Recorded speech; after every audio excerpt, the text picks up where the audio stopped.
everyone, welcome to Rickson Gracie's Budo Challenge. I'm Sean Williams with Shane Rice.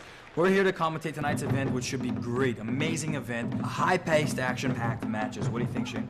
I'm really excited, Sean. Tonight is the very first ever Budo Challenge presented by the legendary Rickson Gracie. We're going to see some of the greatest grapplers from all over the world, from many different disciplines, go head-to-head in some very high-paced action. There's new rules. It's a new stage. I'm really excited. What do you know about some of the competitors that are here tonight, Sean? Well, we're real fortunate, Shane. We've got world champions in Brazilian Jiu-Jitsu, Sandra Ribeiro, Jacare, Leo Vieira, all world-class competitors in Jiu-Jitsu. We also have the world's finest judokas here, as well as some of the MMA superstars from around the world. It's going to be an amazing event, with the points emphasizing stress on finishing the match rather than stalling. It should be a really high-paced action match. I'm so excited about tonight, man. There you go, everyone. So get ready to witness the very first ever Budo Challenge. Let's go now to our host, Rickson Gracie, as he opens the show.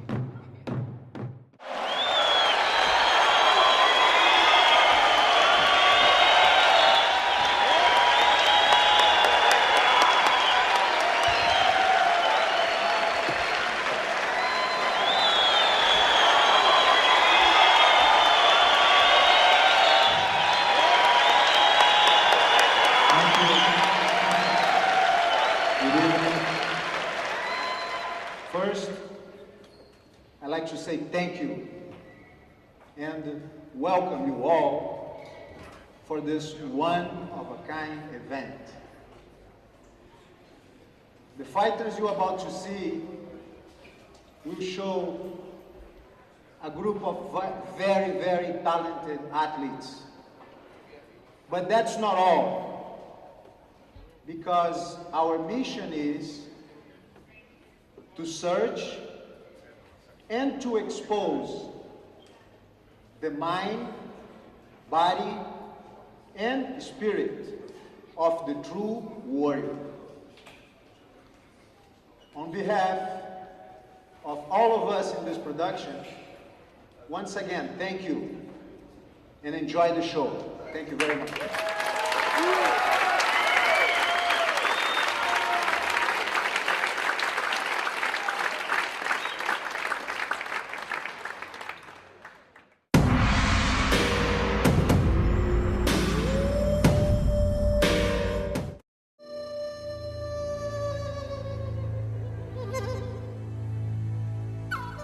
I feel that with this tournament right now, I'm already proving something to myself. So in a way, I feel I've succeeded.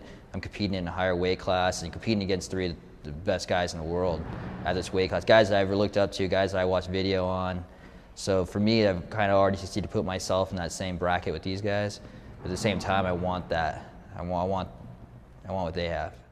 Eu entro na luta com intenção. Eu tenho uma intenção só na luta. Eu penso só em finalizar. Esse é meu pensamento. Mas se eu não consigo finalizar, eu vou tentar ganhar por ponto. Mas esse evento é um evento que foi feito para finalizar.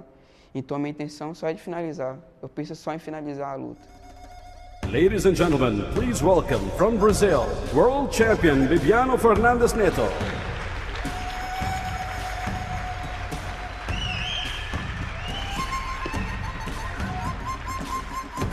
From the USA, please welcome Edward Sanchez. We've got Bibiano in the red and Eddie Sanchez in the blue. What do you think about this match, Shane? I know a little bit about Bibiano. He's a 5-time world champion from Brazil. I think we're going to see some high-speed grappling. Bibiano's jumping for the triangle right away. This is his trademark move. A flying triangle right from the get-go. Locked the grip, jumped over Eddie's arm, and Eddie seems to be in big trouble. He's tapping already. Wow, Bibiano Fernandes is These are the lighter guys. They're known to be much faster. That's a very devastating position that he has. He comes out right away, jumps for that triangle, and he's very, very gifted at that position. And it just goes to show how fast and effective submission can be.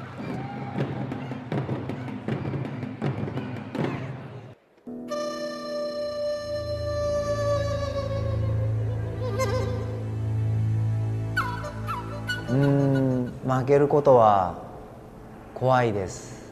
自分のその練習だとかやってきたことが否定されるということだと思うので、その負けることは本当に自分にとって嫌なことなので、逆に言うとそうならないために普段練習してるのだと思います。Hello, I'm Maurice Gaffard. I'm from Belgium, from Antwerp. I live in Antwerp, I train in Antwerp, and I work in Antwerp.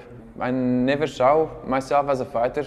I don't even see myself as a fighter right now. It's great to have something which fits me, but which doesn't look like it. It could fit me. Belgium Open champion, Maurice Gaffard.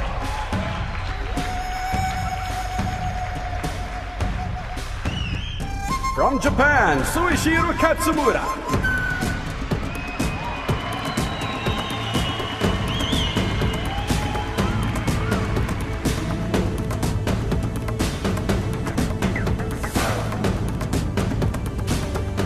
Okay, here we go with Japanese fighter Katsumura and a European Gaffard. Both of these gentlemen here are jiu-jitsu fighters. This should be a very fast match. The light guys, they go at it pretty quick, and we should see some interesting positions here. I agree. Gaffard right away jumps to his closed guard, so obviously he's looking to pull Katsumura down to the ground from this position. Katsumura slams Gaffard, which is legal at the Budo Challenge, but he still is able to have the guard completely locked. He's trying to stand now in his posture. When a jiu-jitsu guy stands like this in his base, he's taking away his opponent's leverage, and he's more able to open the guard here and get a better position. And again, I have to stress that this is not an easy task for Katsumura right now. Oh, and he slams him again. That was a nice slam by Katsumura. Gaffard looks completely unaffected by it, and Katsumura's attempting a footlock position.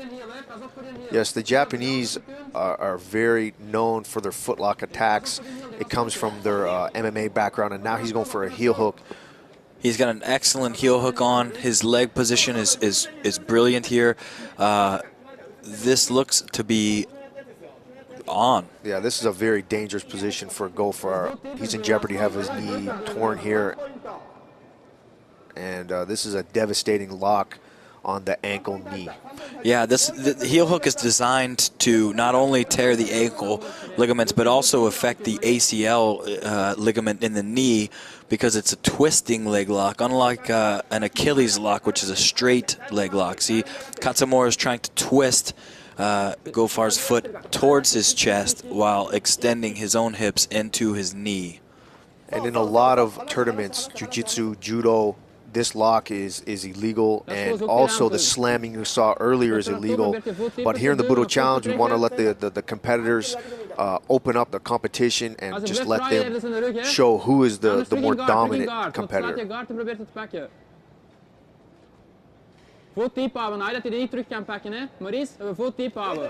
I agree.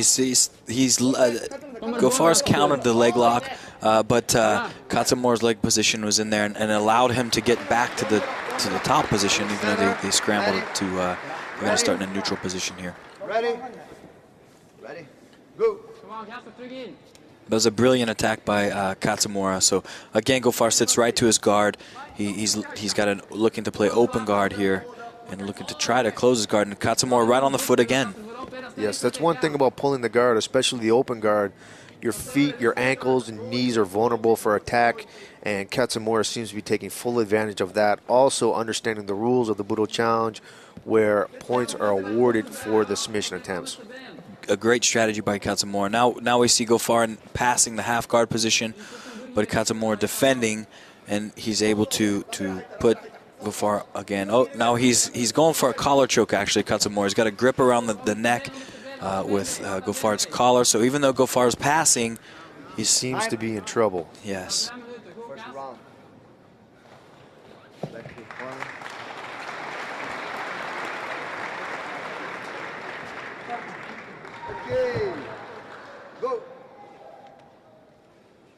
Very fast-paced match. This seems like a very good matchup. These guys in stature and style. Yeah, it's a great style matchup.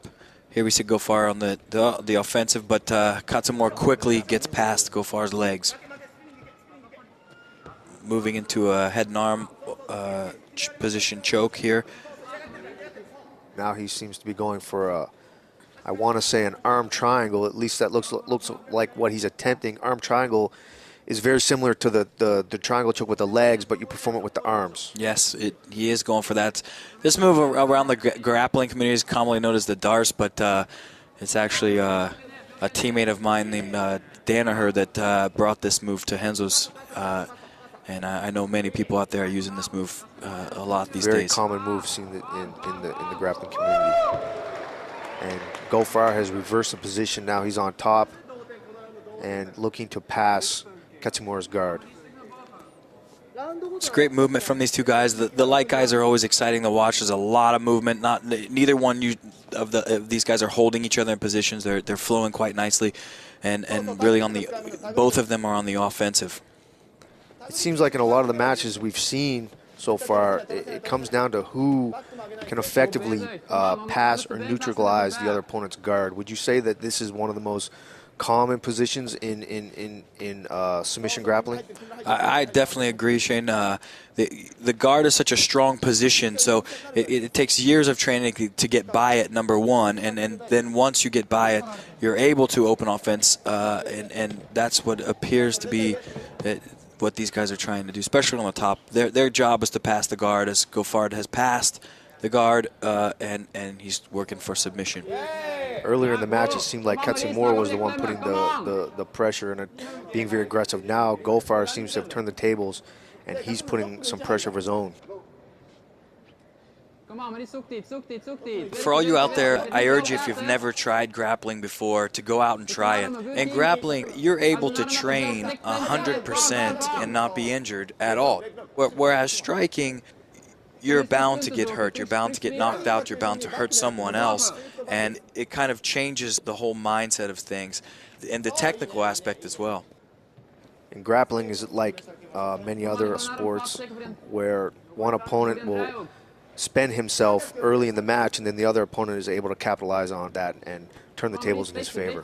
The depth of submission allows for a person to kind of get his wits about him, defend, which seems what Gofar has done, and now he's kind of got his wits and he's gone on the offensive.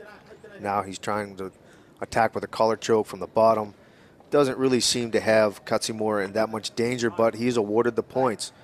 Katsumura, though, is almost past his guard, and that is the end of round two.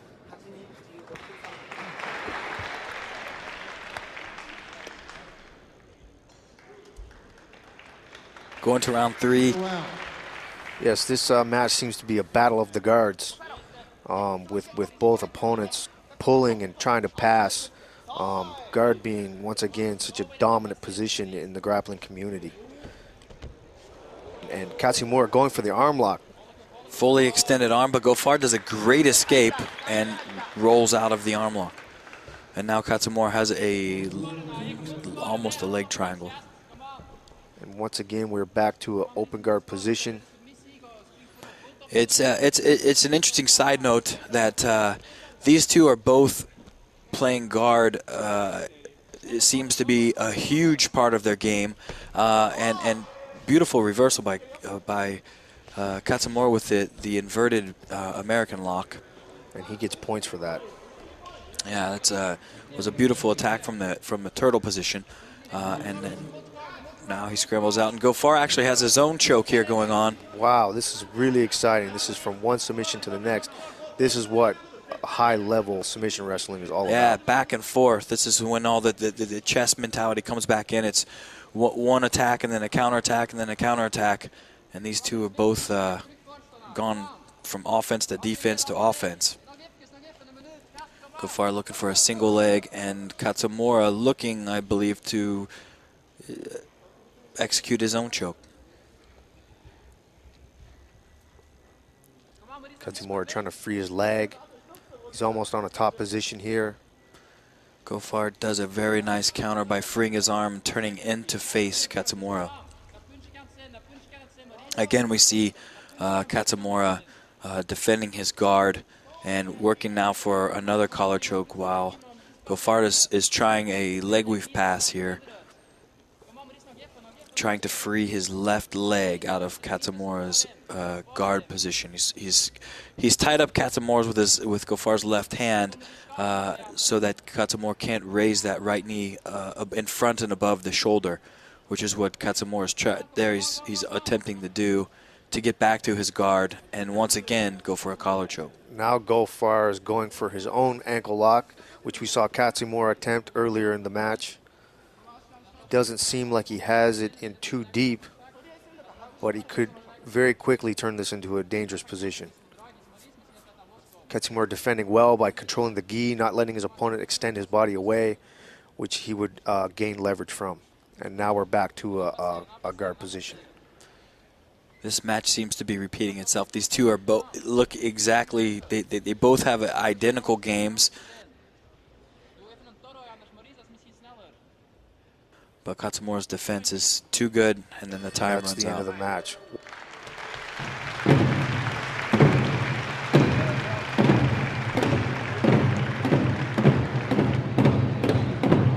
Katsumura gets the win.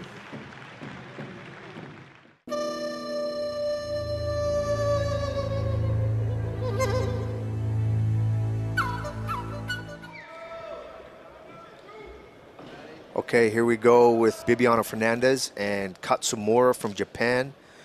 What are your thoughts on this match, Sean? I think we're going to see some high-speed grappling. These are the lighter guys. They are known to be much faster, and Bibiano is one of the fastest at submission in jiu-jitsu. Wow, there Katsumura coming, jumping the gun right away, but got put in a bad position right off the get. Yeah, Bibiano's right away all over him from the top of north-south, and Bibiano has one of the best back controls, especially at his weight. So I want to see if he can pass the Katsumura's guard and probably take his back. Yeah, Bibiano's holding tight here, controlling. I've seen Bibiano compete quite a bit. He's a very aggressive guy. He comes in there like a little pit bull, and he just goes right at it. Yeah, the grip that he has right now is underneath the head of Katsumura. Now he's looking for a lapel grip, and this is to set up a choke. There's all sorts of chokes there once they feed that cross lapel around the neck. Yeah, the gi becomes almost like a weapon or a third hand in a lot of these positions. Absolutely. Several chokes called the Bravo choke. Now he's going to be setting up what looks to be like a cross choke / Bravo choke combination, and he's going for the cross choke. Yeah, he's got a very solid control. Katsumura seems to be trying to snake his way out, moving his hip, trying to get to his side. Katsumura needs to take his hands in between Bibiano's and get it to the side of his head. This looks pretty deep.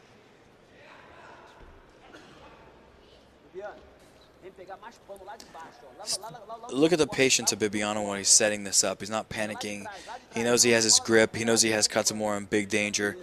He's just looking to make the grip much more efficient. Yeah, these high-level athletes, they're very calm and relaxed in there. They're going at a very fast pace, but to them, this is very, very calm, relaxed, and they're looking for the finish. Bibiano takes the mount position. Katsumura's bringing the legs up, trying to push Bibiano off, trying to roll over his shoulder and see if he can get out. I'm really impressed with Katsumura. He's defending really well here. And now Bibiano goes after the arm, and Katsumura has actually defended both submissions. Now he's in the guard position. Katsumura is obviously here is demonstrating that he has a very good understanding of jiu-jitsu. He's been on the defensive, but he's hanging in there. Now we see Bibiano go after triangle arm lock combination. Very nice match, Bibiano Fernandez.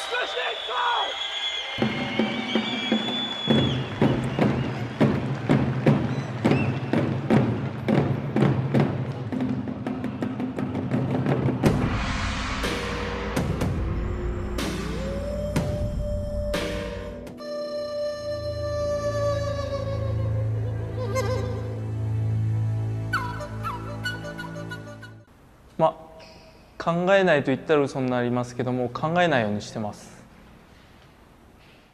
It's not like you really think about the moves, it's more like you have a reaction to whatever is happening because you practice a lot in the school. If I'm really stuck, I sometimes watch to the side to my brother, see if he has any advice, but most of the time it's just flowing.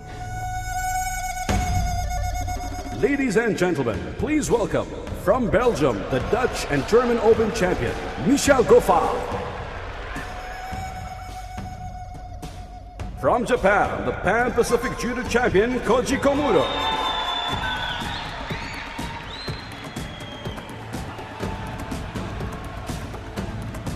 Okay, here we go with another matchup with the European Goffard and Japanese Judo champion, Komuro. Yeah, we saw Goffard's twin brother fight earlier, so it'll be interesting to see if he has the exact same game or a different strategy. And Goffard going right to the guard, and Komuro looking for an arm lock early on. With a quick pass, almost an arm lock attempt. Now Goffard trying to reestablish the guard position or go for his own arm lock.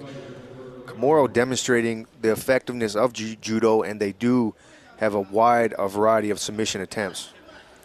Yeah, we're seeing how good Komuro's base is right here, and he's got a knee through the middle of the open guard.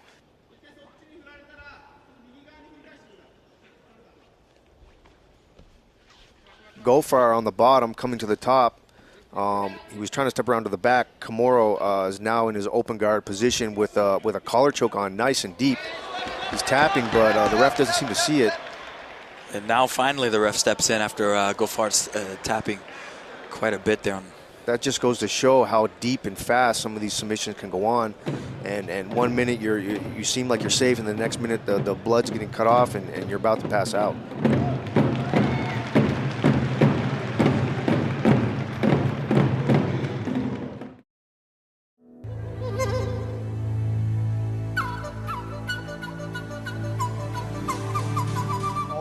I've always liked martial arts, you know, like, I guess, like, when I was small, I used to watch a lot of, like, Kung Fu movies, like Bruce Lee and stuff, you know what I mean, and, yeah, and I never really, like, hurt somebody on the streets, you know, like, I've actually, like, choked people and stuff before, but, like, I never really, like, did any, like, real damage on guys. Por mais que nós somos, eu acredito que nós somos seres tridimensionais, nós somos carne, nós somos alma e nós somos espírito, e eu acho que é como se fosse um tripé, o tripé da cana. O meu lado do jiu-jitsu, com certeza, também é impulsionado muito através pelo meu lado espiritual, com controle mental, você acreditar. Abu Dhabi champion and world champion, Leonardo Vieira.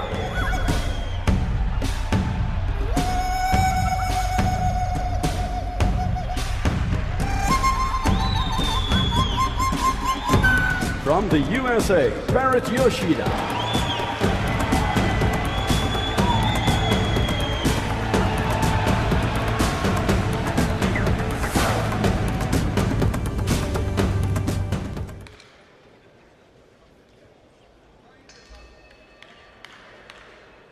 These two guys are Leo Vieira and Barrett Yoshida. Both are champions in their own right. Leo Vieira, one of the best Brazilian Jiu-Jitsu guys in the world, but Yoshida, amazing competitor in his own right, and a wonderful guard. We'll look to see right away. You can see he's playing his guard, he's defending his legs well. Leo, though, a lot of pressure on top. Yeah, Barrett is a very flexible guy, very unorthodox guy, and he's competed in the best tournaments in the world, gi and no gi, and has given some of the very, very best in the world a very hard time, and is an A-game competitor. Leo Vieira, though, early on seems to be having his way here, passing Barrett's guard pretty easily, and I'm surprised to see that. Now they're back on the feet. Barrett looked for a jumping arm lock there, and then right to a knee lock. Wow, it's, what a pace these two guys are having. Yeah, these are two very wiry, fast-paced guys. Leo settles down into a north-south position. He's got Barrett's head and arm under control here. Barrett is from Hawaii and trains with under the Inoue brothers, who are some famous guys from Hawaii and Japan, have competed extensively in pride events and MMA and submission events all around the world. So he has a very comes from a very high caliber background. And Leo Vieira, of course, a multiple-time world champion, gi and no gi. Barrett there sitting up, trying to go for a loop choke. Yep, what Leo's doing is trying to isolate a leg right now, and Yoshida is doing a really great job of keeping his legs into the middle of Leo Vieira's arm and keeping at least one leg free at all times, making it very difficult for Leo Vieira to pass the guard. And Leo has passed. That was a wonderful pass, yeah. Stabilizing now, looking for the mount right away. He's wasting no time. Leo looks very hungry. He looks like he wants to finish this match bad. This would be a good win for Leo. Barrett is a big name in the grappling community. He's also competed quite a bit in MMA and has a very good record in that as well. Right into the mount there. You see it's Leo Vieira in the mounted position where he's now on top of Yoshida's waist and able to control his whole entire body. He looks to be walking that arm up, possibly setting up an arm lock. Barrett trying to bridge him over. Leo showing great base. Some of the timing on some of these moves, you just can't bridge your way over. You have to wait till your opponent gives you the weight in the right place, and timing is crucial. You have a split second to react when you feel your opponent's weight. Leo looking to pass again. The round is over.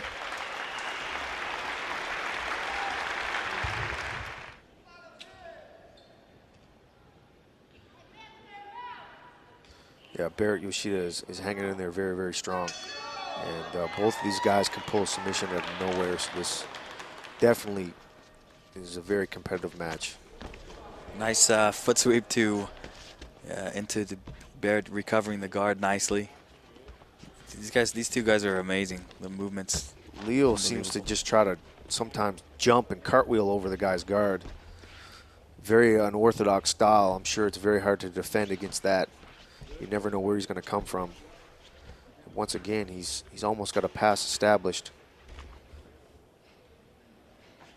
He's controlling that bottom leg, which can pretty much eliminate your opponent's potential to recover his guard. Yeah, Yoshida needs to get his head to the inside of that grip. He's got a head on the arm in, but Leo's got control of that bottom leg there, and he's going to stabilize the cross-side position here. Barrett on the bottom, looking very calm and relaxed, though. Leo stepping the foot in. He looks like he's going to try to go for a mount, but no. Yoshida needs to get the arms in, or Leo Vieira mounts. Because of Yoshida's arm position, he was completely out of position there. It left him vulnerable, and Leo Vieira took advantage of it and quickly mounted. Leo staying tight on the mount. Now he's stepping off. Leo seems to have great weight, great control from the top. Yeah, he really does.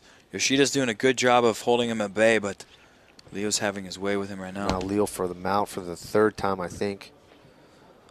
Although he hasn't really been able to establish any solid submissions here. He's controlling the pace very, very well, but Barrett has recovered pretty good from everything that Leo's thrown at him so far.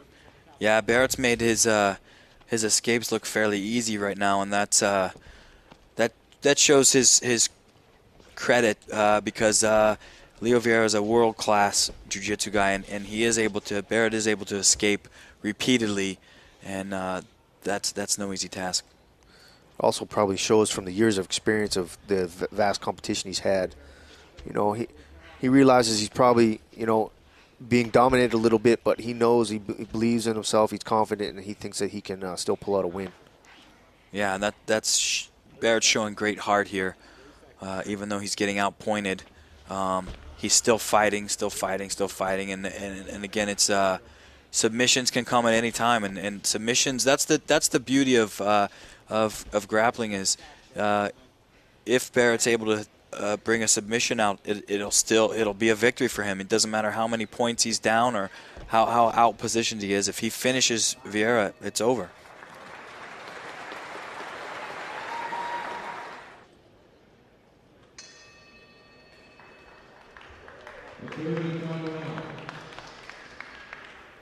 Like to see if Barrett tries a different strategy here. The last 2 rounds he was dominated from the bottom, but no, he goes to the guard again. Seems to be his signature position, but he doesn't seem to be getting anything started. Yeah, Vieira's doing a great job of shutting Yoshida's position down, and there he goes again, just passing the guard. Man, he passes the guard so effortlessly. Yeah, he's really showing us stuff here.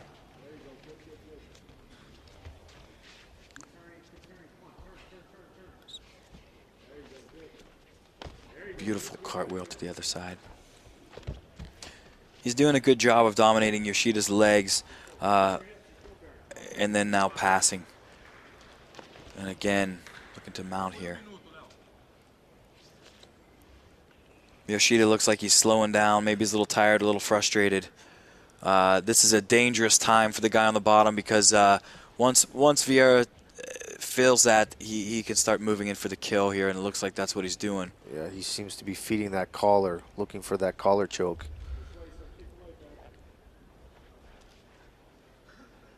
Yoshida's right leg is in the way right now. So Vieira backs out and moves to the other side. Getting the inside control there with the arm. He's going to step over and establish the mount. No, Barrett still has the ankle in the half guard. Even though he just has the ankle like that, it's still considered a half guard, and that will limit Leo's ability to attack for the arms or for the neck. Yeah, Vieira's is doing a good job of trying to walk Yoshida's arm up, and Yoshida has to get that leg back in just as he did there, and reestablish at least a half guard. Did a great job defending.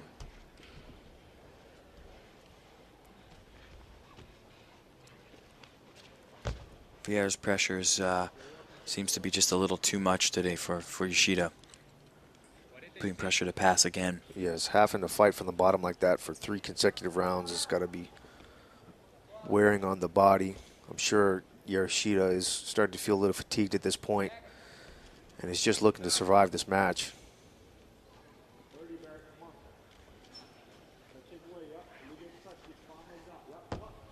Great leg weave pass here by Vieira into knee on stomach.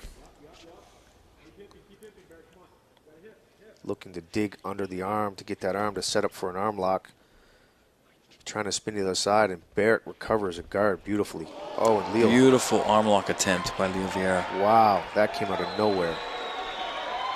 Yoshida defending like crazy. Look at the defense by Yoshida. Wow. That was an amazing display of a finish and then several defenses right in the row. The match. What an amazing match. There's beautiful matchup of 2 very, very high-level guys. Yeah, that was amazing.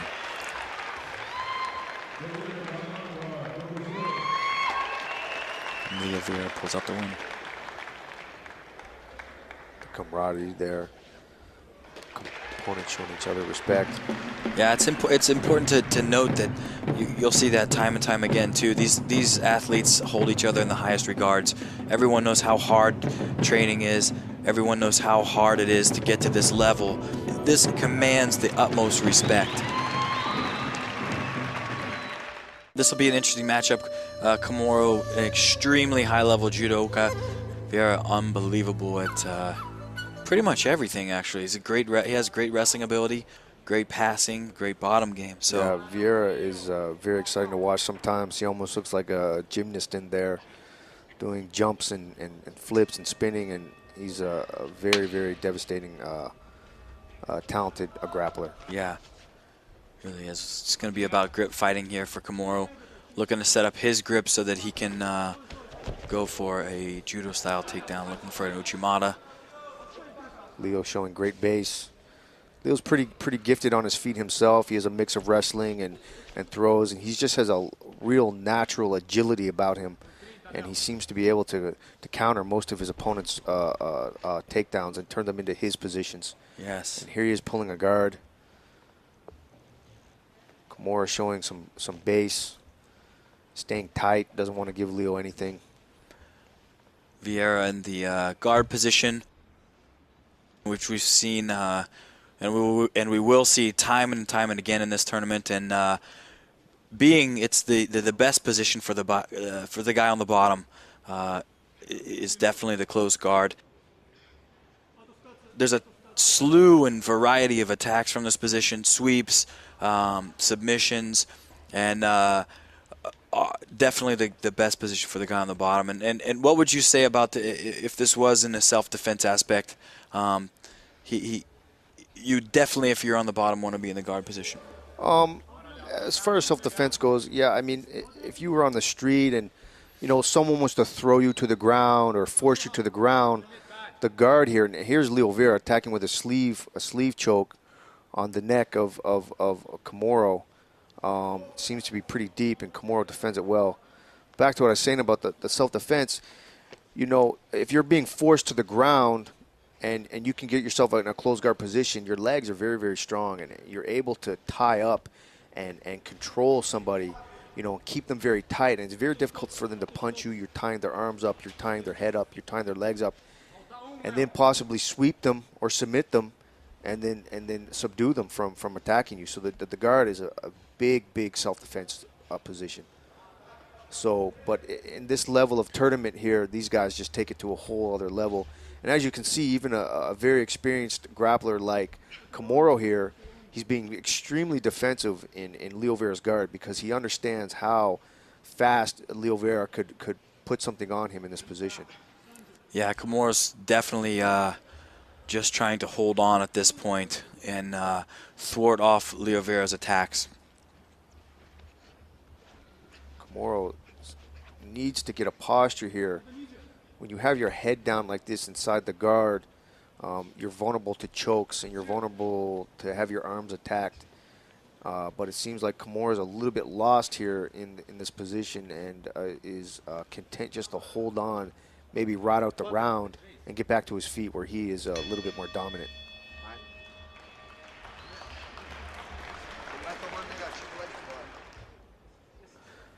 I expect in this round Leo Vera is going to change his strategy, and I think he's going to try to pull something really fast here. He does not want to get trapped on the bottom again with someone just holding on to him. Yeah. He's come here to put on a show, and he's going to try something. Looks like he's going for the legs. Komoro defending well. Possibly setting up. Oh, beautiful takedown by Komoro. That was an excellent Tominagi-style takedown by Komoro. And now Vieira's working back to his guard. He's working an open guard.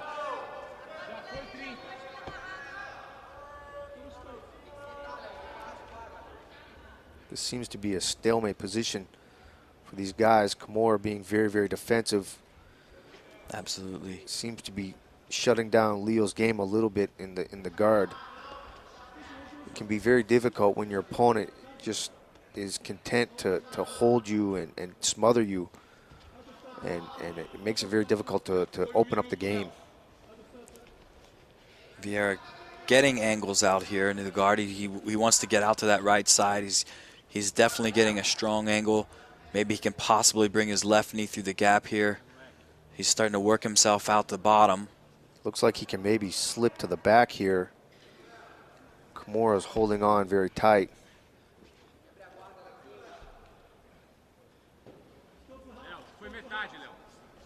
Pretty impressed with Komoro. Even though he's being defensive, he's being effective. He might be being penalized, though, for the lack of action on the ground. Yeah, he's definitely stalling by holding himself in here like this on Vieira. Vieira's being very active from the bottom, and Komoro's not doing much to gain his posture and start to pass.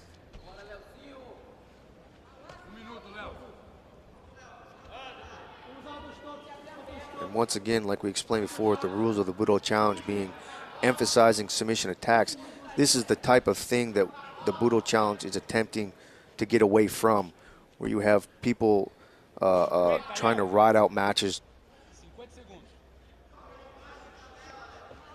And here's Leo Vera, the Budo Challenge here. We want to see you going for the finish and showing who is truly the better athlete.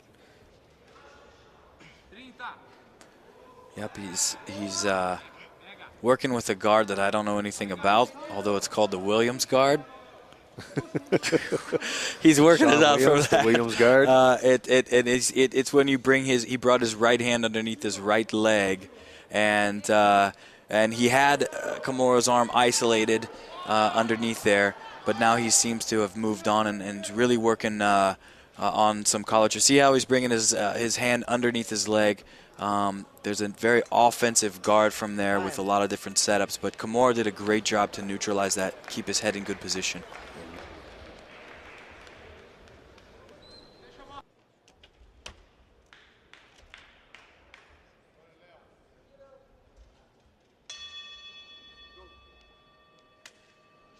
Now we're going into the third round. Kimura doing very well to defend, but he's just doing what he has to do to survive against one of the best jiu-jitsu guys there is on the planet at this moment. Back on the feet, Kimura's looking for grips. Maybe we'll see Leo Vieira use a little bit of wrestling. Sometimes judo players get a little confused with the leg attacks that wrestlers have. A little bit more unorthodox, but Vieira chooses to lock up with Kimura. He pulls his close guard. Now we see some stalling, or actually a point deducted from Leo Vieira for pulling the guard. Kimura once again goes into a stalling type of grip here. Seems like Kimura is just putting all his weight forward on Leo and pinning him. Is it difficult for Leo to get any of his attacks off from this position, Sean? I mean, is keeping his weight forward on his high on his chest like that, it really makes it difficult. Yeah, he's having a difficult time. If it were an untrained person inside the guard, no, I would not say that Leo Vieira would have any hard time whatsoever. But Kimura's on the up and up as one of the best judo players. Now we see a triangle attempt by Leo Vieira. That was an excellent triangle attempt. Again, a nice defense by Kimura. Now right back into the triangle position. Leo Vieira has what is a reverse triangle position and now switches back to the omoplata. This is a brilliant display of submission attempts right here by Leo Vieira. And now he comes back to the feet. Wow. And that's why I believe Kimura was so hesitant to open up at all from the closed guard, because right there was a barrage of finish holds. Now we see Kimura on the bottom. Leo went for a takedown. Kimura pulled his closed guard. And now is the position is reversed once again, and Kimura now on top. But he seems to be in a little danger here. Yeah. Back into the triangle position. Vieira has a strong angle on Kimura. Now Kimura did a great job of squaring him up into the closed guard. But again, we just saw how when Leo gets loose, he really goes on the attack. He's pushing Kimura's head, trying to create some space, maybe to set him up for some type of choke. It can be real frustrating. I've been there before, and I'm sure you have been there before, when you're trying to work and your opponent's kind of content on just hugging your hips and holding you in position. Yeah, there's nothing worse when you're trying to open the game up a little bit and your opponent's just content to hold you down and can wear you down. And that's the end of the match. Leo's going to take this just because of so many submissions he threw on there.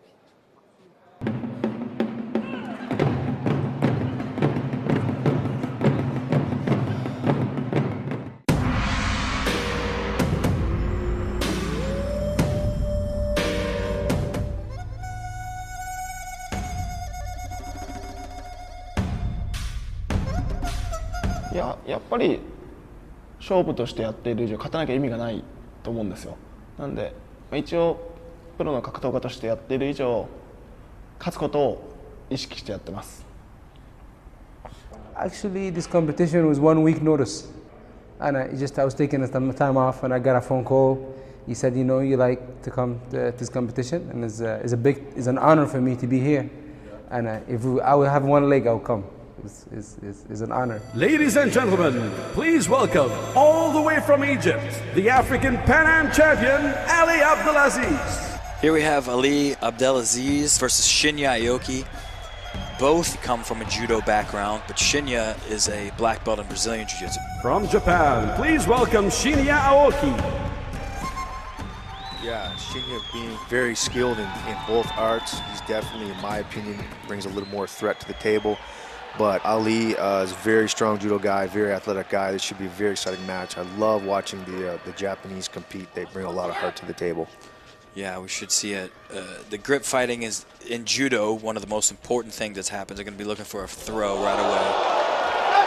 Oh, wow. And Shinya goes for the flying arm lock, and it's over just like that. Wow, there we go again. We stress how fast and exciting the submissions can be. That was on in literally seconds. Wow, he really brought his A game tonight. Shinya's definitely one of the best Japanese out there, arguably the best at his weight class. Submits Aziz with a flying arm lock. It was a beautiful, beautiful arm lock. Okay, here we go with the next matchup featuring American Cameron Earl versus Marcelo Garcia from Brazil. Usually most of the time I try to mentally challenge myself to where, I'm scared, it drains me a lot. But as soon as I walk on the mat, I'm ready. A maior chance que você tem de descobrir o que passa na cabeça das pessoas, acho que é durante a luta, assim, entendeu? Eu consigo prever o que ele está pensando, o que ele está tentando fazer comigo. Eu acho que isso é uma característica minha. Eu quero... From the USA, Cameron Earl. Marcelo Garcia is, bar none, one of the greatest jiu-jitsu players on the scene right now, but Cameron Earl is no slouch. He's a very up-and-coming American black belt. What do you think is going to happen in this match, Sean? I think this is an interesting match because a few years back, Cameron actually beat Garcia down at the Brazilian Jiu-Jitsu World Championships when they were brown belts. Please welcome Abu Dhabi champion and world champion, Marcelo Garcia. Be interesting to see if it's one of those matchups where Earl has Garcia's number.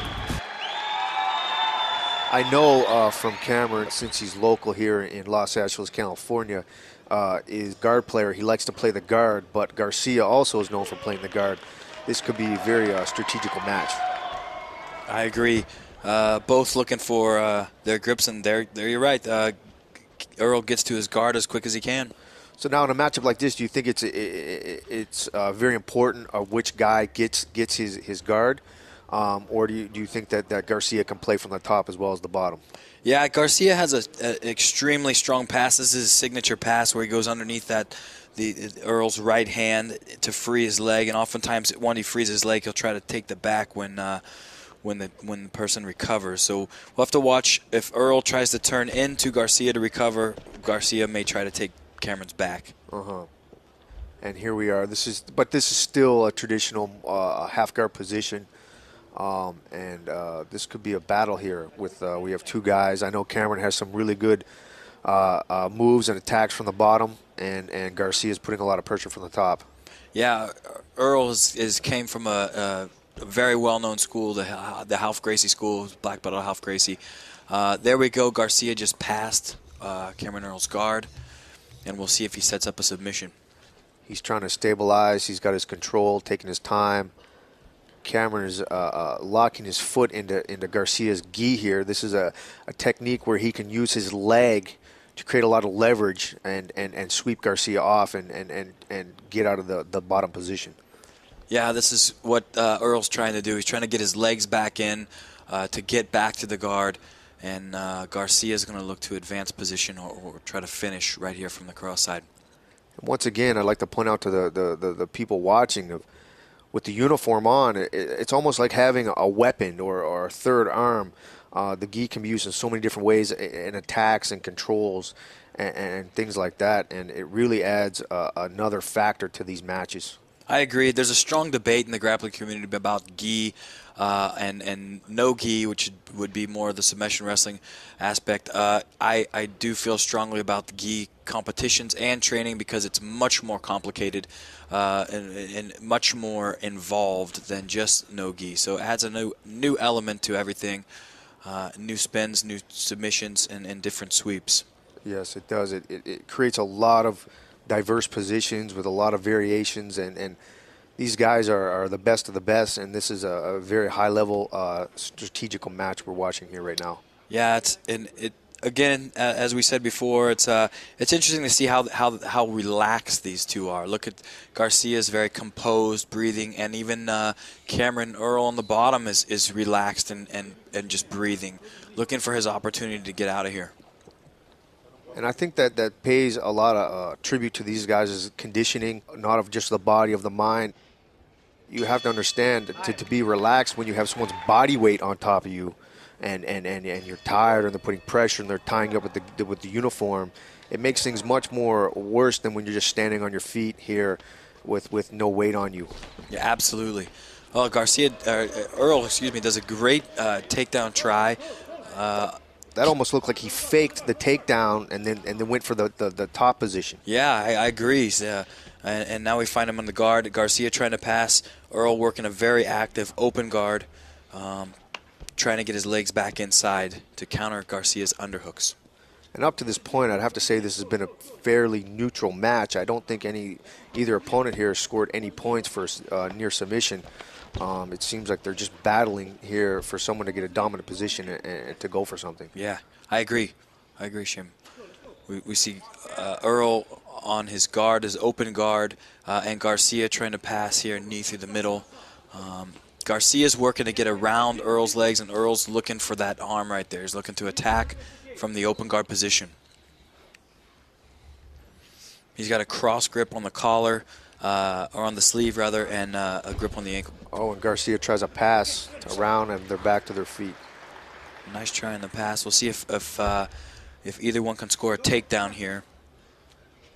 I don't think either of these guys are that well known for their stand-up, their game. They're pretty straightforward. They like to pull the guard and fight from the bottom. Oh, Earl goes for an ankle. Oh, he gets it. Beautiful ankle pick. That was a beautiful ankle pick there. Now we see Garcia able to work his bottom game with Cameron passing knee through the middle. And almost passes the guard. He's past. Ooh. He got Still past. in the half guard. He almost had a mount position there. Garcia with a great recovery to fend Cameron off of the pass and the mount position.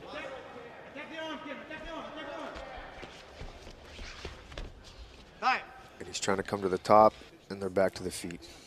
Garcia tried to come out there to a single leg, but Earl sprawled. With that ankle pick, that takedown by Cameron Earl, I have to give a slight advantage to Cameron Earl. We see the two grip fighting here, trying to establish grips for the most dominant grip. This gives an opening for the takedown. Right now you see Garcia letting go. This would be a great time for Earl to do a shot when he has the most dominant grip or Garcia has a lack of a grip. Sometimes with the judo players, they try to force their opponent to put weight on them, to give them some leverage, and then they can go for a takedown. That was a beautiful, again, we saw that earlier, Earl trying the takedown, almost faking the takedown and looking for that seems Garcia to be working for him well. It's working very well, I agree. Garcia going for a double leg takedown. Cameron defending very well, very good base. And he gets it to the ground where he neutralized Garcia's takedown attempt there.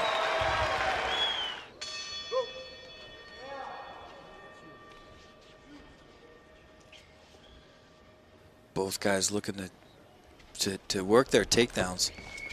Cameron obviously has some very good attacks from the top game. He's been more dominant on the top than Garcia. I agree. I think he's got a slight lead as far as aggression in this match, and he's again looking to pass Garcia's guard, but Garcia with a great defense here. Now looking to possibly set up a Kimura attack from the half guard, which would be an arm attack on Garcia's far arm, on Garcia's right arm. Earl's trying to get underneath and possibly attack. Seems like Garcia's trying to snake out to the back under Cameron's leg. He's very, very well known for that position, sneaking out to his opponent's back, and he's very dominant from the back position. Here goes Earl on a footlock, the toe hold. Cameron has great footlocks and leg locks. kicking ferociously to get out of that ankle lock, feeling he was in trouble, and then he gets a beautiful takedown. Great double leg, but again, Earl was awarded points right there for that submission hold. It was on tight enough that the referee declared that it was enough danger to award points there. So the match is in Earl's favor because of the submission hold. And once again, to point out to the people watching, in the Budo Challenge, the competitors are awarded points for putting their opponent in danger, not gaining positions. Positions are important, but if you can't do anything with the position, then you don't get any points for it. At the Budo Challenge, they want to see you putting your opponent in danger. Yeah, and as we know, we've said before that submissions come from everywhere. So just because you're in a dominant position doesn't mean you're necessarily quite safe if the person in the bad position is submission orientated and goes after you. Here we are battling from the guard position again. Cameron trying to neutralize, control Garcia. Garcia putting pressure for the pass.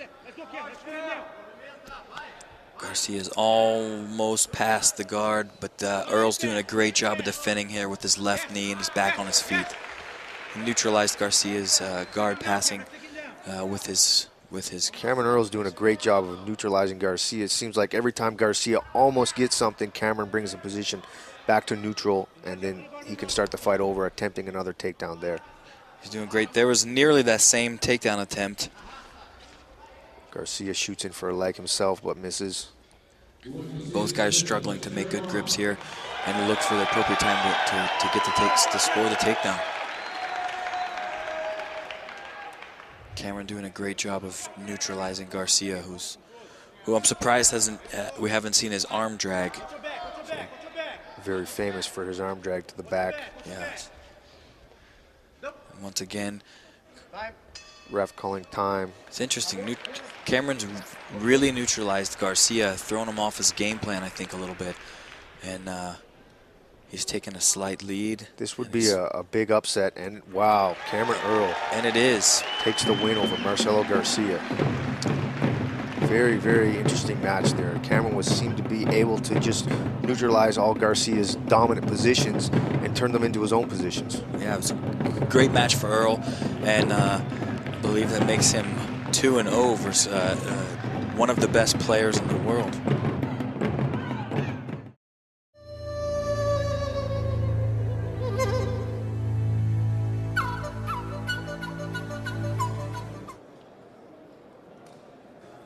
Okay, they're getting ready to start the match.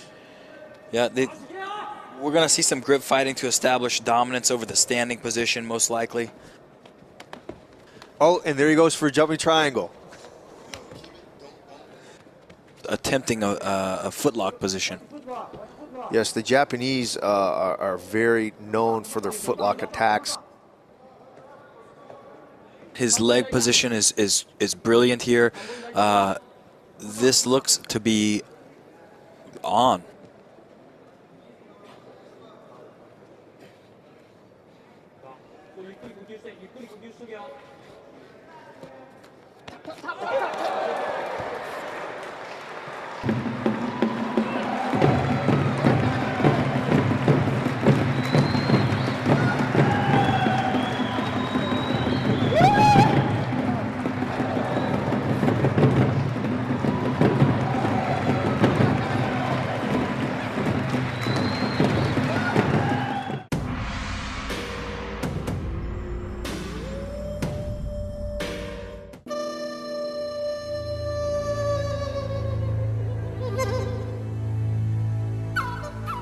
Ainda bem que eu não penso nada, olha. Nada. Só vejo meu adversário na frente e nem penso no que eu vou fazer. As coisas vão surgindo na hora.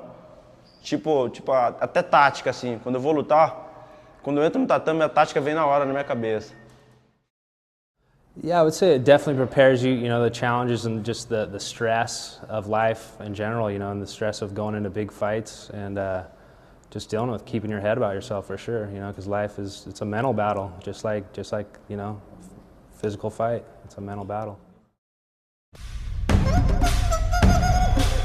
Okay, here we go with our next matchup between Ronaldo Jacare de Souza and Mike Weaver. These are two jiu-jitsu guys, Of course, Jacare being the multiple-time world champion, gi and no gi, and maybe one of the premier jiu-jitsu guy competitor in the Ladies world and gentlemen, please welcome from Rio de Janeiro, Brazil, world absolute champion, Ronaldo Jacare Souza dos Santos.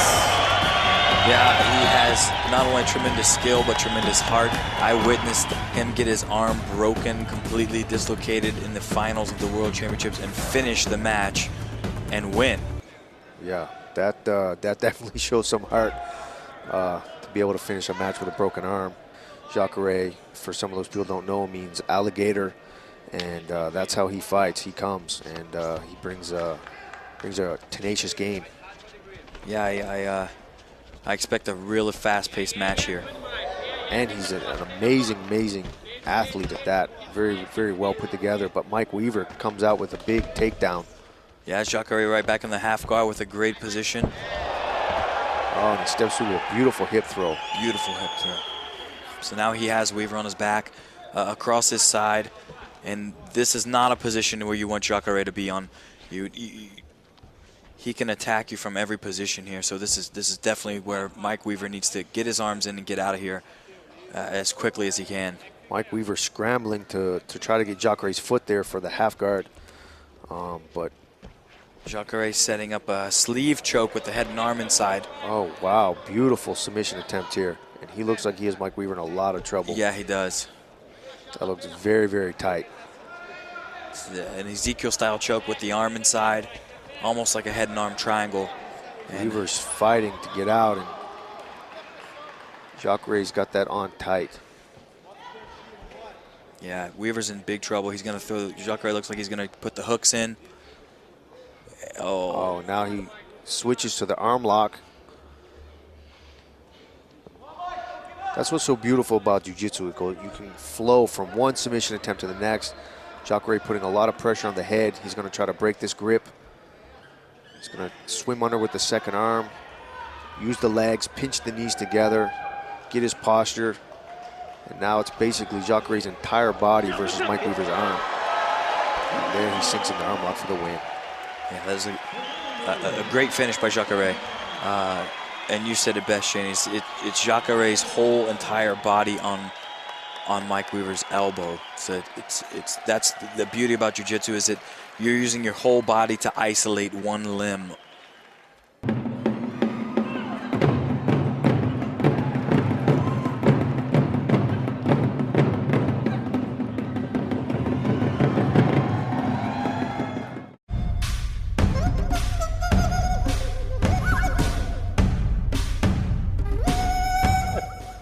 If I lose and I have done my maximum, it's not a problem. The guy can be stronger. You have always guys who are stronger than you. But if you lose and because you haven't done what you had to do, or because you were afraid or not well prepared, it's very bad. 今回はロサンゼルスにタダで行けると思って OK したら結構でかいこんなイベントだったんでびっくりしてます。 From Japan, the Pride Champion, Daiju Takasu.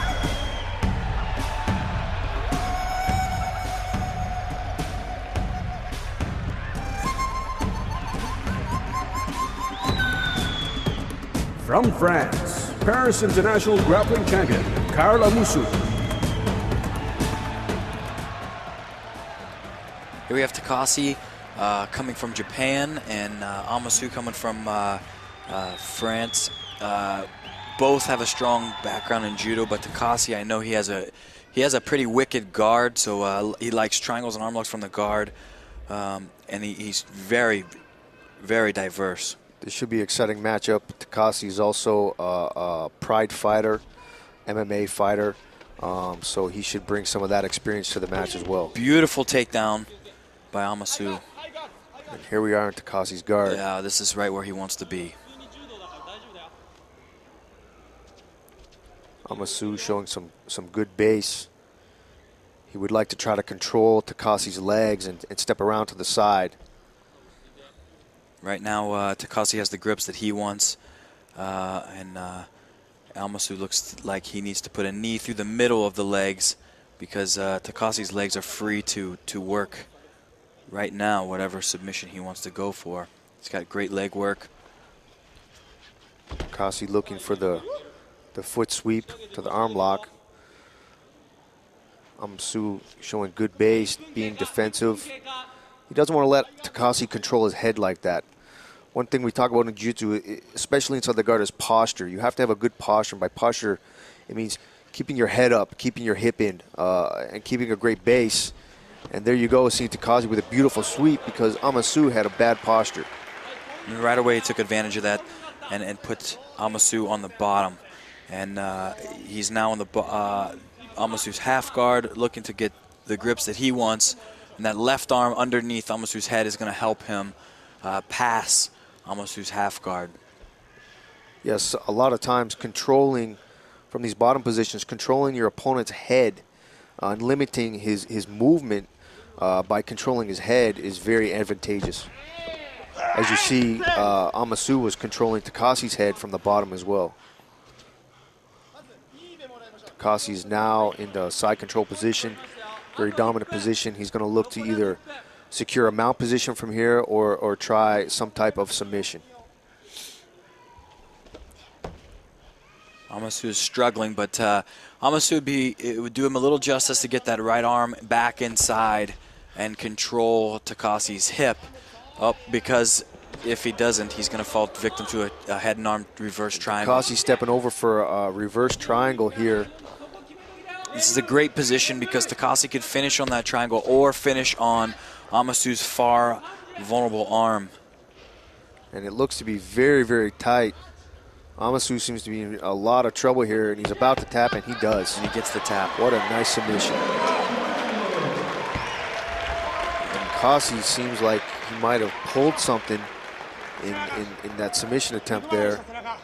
Maybe he pulled a hamstring or he has a cramp or something. There was a lot of tension in that choke. Yeah, he looks a little hurt. Possibly his back. And you see the camaraderie. Amasu right there making sure Takasi's okay, even after he was just tapped by him. These athletes, they bring so much to the fight. It could be anything from a little bit of dehydration, some cramping. He might have pulled a muscle in his back. I think you're right, Sean. It looks like he might have done something to his back. That was a very awkward position they were in. He was applying a lot of tension to that choke. But he's standing, he's walking, so these guys are warriors, you know. They bring a lot of heart. And as you can see, Takasi here, even though he's hurt, he wants to come to the center of the ring and he wants to get awarded his victory. And that's the true warrior spirit right there. So here we have Carl Amasu versus Ronaldo Jacare. Jacare being one of the elite jiu-jitsu guys in the world right now. He's by far one of the hottest guys on the scene in jiu-jitsu. No gi and gi. He's multiple-time world champion. And Carl Amasu being from France. France, very, very strong judo guys. This is a classic jiu-jitsu judo matchup. This should be very fast-paced, exciting fight. Yeah, this is typical what we're seeing. I'm expecting Amasu to try some type of foot sweep or to get into hip throw. Maybe what some people don't know about Jacare, even though his forte is jiu-jitsu, he comes from a judo background, so he's no slouch on his feet, and I'm actually surprised that he was standing up as long as he was with Amasu, but here we go, we're on the ground now. Yeah, Jacare is in classic jiu-jitsu position called the guard, which is definitely rare and brought about by Brazilian jiu-jitsu. Before Brazilian jiu-jitsu hit here in the world, I think there was pretty much a lack of any guard. You see him setting up a cross choke right here. What's he looking for, Shane? Tell us a little bit. He's going for a double lapel choke here. This is both hands on the lapel. And what he's going to try to do is break Amasu's posture and pull him in tight to his body. And this is a carotid choke. It cuts off the blood to circulation to the brain and put your opponent to sleep if he doesn't tap. We're seeing a little bit of the difference between judo and jiu-jitsu. In judo, the rules are highly against pretty much the guard at all. They'll stop the match and stand it back up. Here at the Budo Challenge, they're allowed to go as much as they want as long as they're not stalling. And Jacare is utilizing this guard position. We can look to see him set up some submissions here. Yeah, he looks like he's trying to put Amasu in foreign territory. You know, Amasu doesn't look all that comfortable in this position, but he's got strong base and he's fighting off his attacks well. He actually now he's almost got a more dominant position, but there goes Jacare with a sweep. Yeah, Jacare is a tremendous athlete, as Amasu is, I'm sure, but now he's settled down into a cross side. And then until Amasu. Now they're back on their feet. This is Amasu's game here. He's got to make something happen now. Yeah. If Jacare pulls him back to the guard, that's just going to get worse and worse and worse for him as long as the match goes. Yeah, he definitely needs to look for a quick throw and maybe to the cross side position or past Jacare's guard right away. Oh, he tries it inside. Looked like a fireman. Now he goes for the ankle. That's another thing. In judo, they're not big on the legs and the ankles, so the game is much more open here in this tournament. So a lot of these positions, maybe these scrimmages, are going to be a little foreign to Amasu. Yeah, beautiful guard pass by Jacare right into the mount. This is a very dominant position here with the mount. Jacare's, oh, here he goes for the arm lock. The classic attack from the mount. Now he omoplata. Yeah, what Jacare tried from the mount there was a classic arm lock or jujikatami, and now he's got him in a triangle choke. And he's awarded points for this because it's a very near submission. Triangle choke is a strangle with the legs. I believe time. That looked like a tap. Was that time or a tap out? That was time. Wow, Amasu got saved there.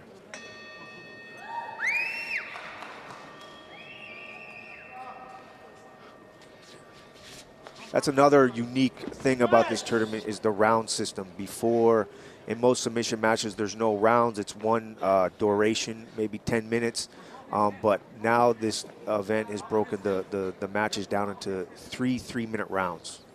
Yeah, which I think it creates a much more active match. Guys can be a lot more active. They get 3 minutes and then they get a little rest after the 3 minutes, which there, again, brings about much more action. Right away, Jacare jumped to the guard, and now he's right back in the triangle choke, which Amasu was saved by time before. Yeah, Amasu looks like he's having a lot of trouble. Now he's tapping with his foot. Very nice. So what we saw there, Shane, was Jacare taking advantage of the guard position and submitting from the guard via triangle choke. It seemed like a very strategical match.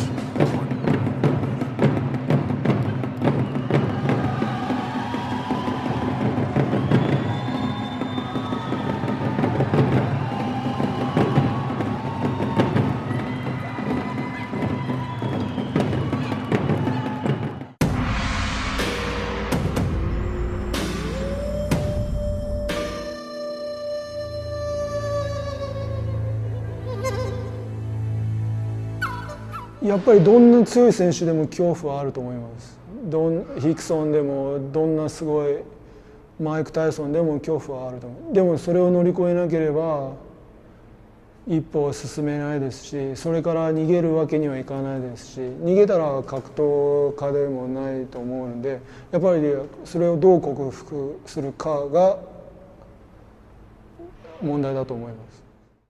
I always tell my students this: you don't really know yourself until you step in the mat and look at yourself in the open, your opponent in the eye, and say, "Okay, man, this is it." That's when you see who you are. You know, are you going to be scared? Are you going to face him? Are you going to try to break the guy's arm? What are you going to do?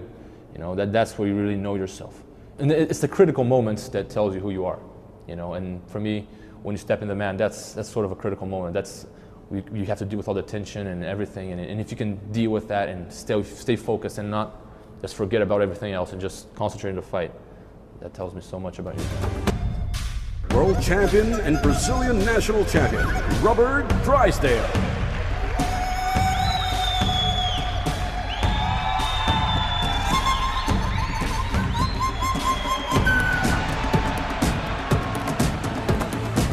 From Japan, please welcome Higo Kunihara.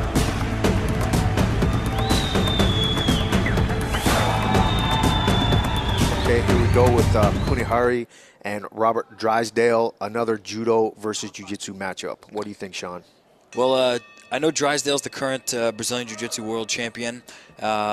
Great flexibility, great guard game. I don't know much about Kunihari except for he's a very high-level judoka. And Drysdale right away going to the guard, has a lot of respect for Kunihari's judo, obviously. I think it's the best move for Drysdale. He's trying to shin-to-shin guard sweep. And look at that, has the back. Wow. So what did Drysdale do there to get on the back, Sean? It's a guard called shin-to-shin guard. He puts his shin in front of Kunihari's guard, and I believe he actually attempted to sweep. And here we go with a rear naked choke attempt by Robert Drysdale. Right on, he's got the back, which is the best position in jiu-jitsu, I believe. Doesn't look like the choke is that deep. Is it a lot? It looks like a lot of pressure on the face jaw area. It definitely could be. He's tapping. It definitely could have been pressure. I agree with you, Shane. I think he may not have it quite right on the neck, but the pressure from that choke alone will devastate your jaw. Yeah, it's an extremely strong grip. I believe that you can probably break someone's jaw in that position, and it's extremely uncomfortable. And Robert had to tap from that choke.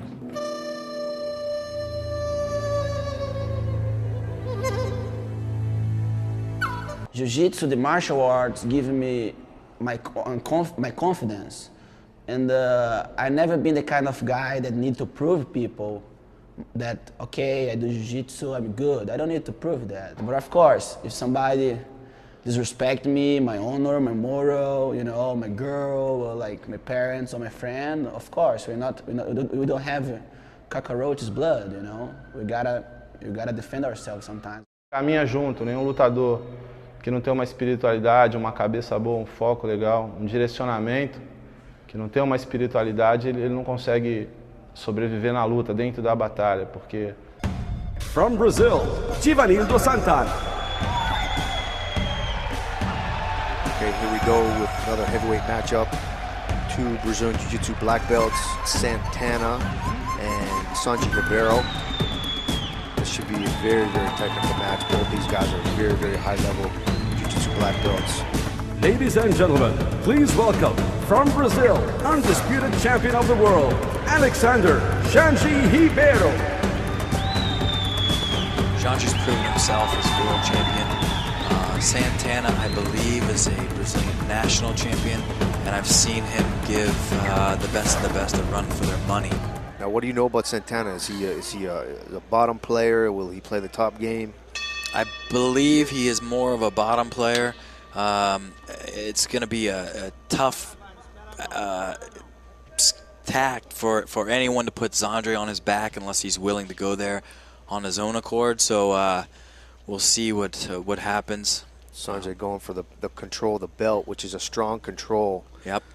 You control the belt, you control your opponent's waist. Santana looks actually quite well versed on his feet with his posture and his grips, and he's definitely not afraid to mix it up from the feet. There he goes. He's pulling, goes for a sweep from the stand up to the guard, but now he closes his guard as Sanji defends it very well. He's removing the collars. He's most likely going to look for it to go for an arm or a choke, and Sanjay opened the guard very quickly that time. Here we are in the half guard position. Sanji trying to stabilize the position. He looks like he's going to put some weight, maybe come across the face once he gets under this arm and tries to pass. Yeah, he has a great underhook here, but Santana's underneath the leg there, which can pose a problem, but Zandre is now too strong.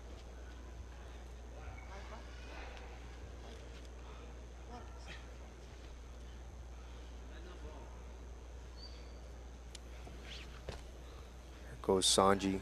Looks like he's stepping over. Doesn't look like he quite has the arm that deep, but he's trying to step around. Santana's defending well. Definitely going to try a straight arm lock here.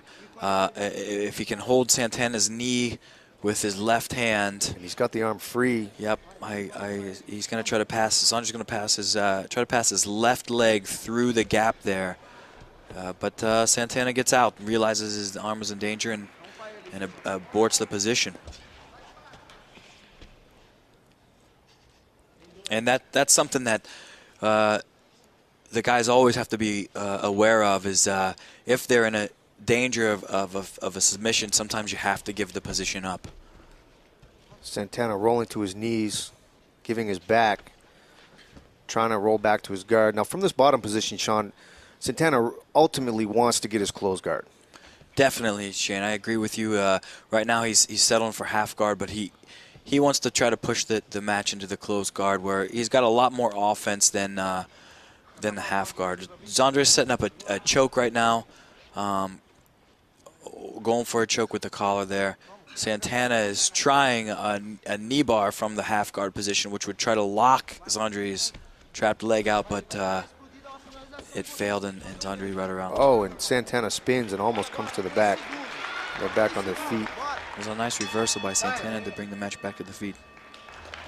That's the end of the first round. Very exciting match. I think that first round was pretty even there, so we'll see what happens here in the beginning of the second.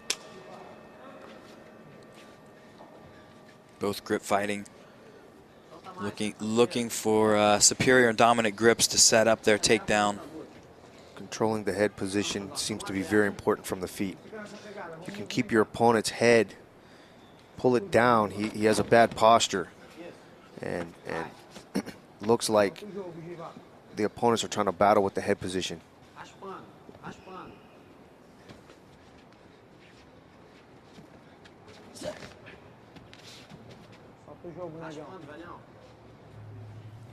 It's an overhook by Zandre.